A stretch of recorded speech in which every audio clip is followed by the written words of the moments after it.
The ANC top brass dedicated some time of its debating the fate of two officials implicated in the VBS looting. While the two have not been convicted or facing any criminal charges, Msiza and Florence Radizilani may be making their way back to full-time positions in the ANC.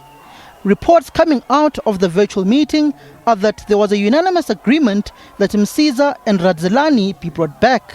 However, this happens just as the Hawks and the NPA are prosecuting the disgraced former executives of the defunct Mutual Bank. When we sit an NEC, the intention is not to discuss provincial reports.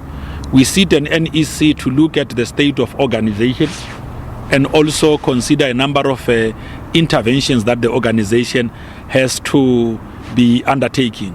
What I can tell you is that there is greater commitment coming out of the NEC to make sure that we introduce necessary measures to drive forward stimulus on the ground. The ANC has a history of sweeping corruption and malfeasance under the carpet.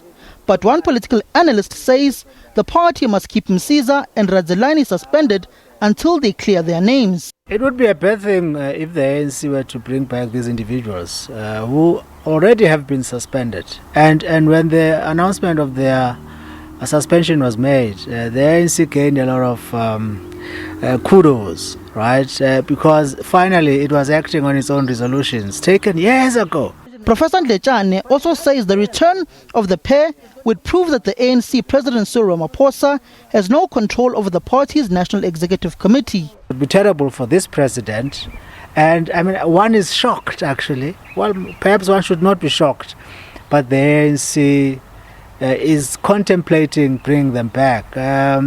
Yes, one wants to believe the president that a party that has taken such a huge knock from corruption, once it has done a good thing, like suspending people who are implicated in corruption, it should stick with that decision. But for them to think of reversing that decision, I guess it shows how difficult it is for the ANC to cleanse itself. The Hawks and the NPA have said that no stone will be left unturned, but to date, no politician has been brought to book in the looting of poor people's savings.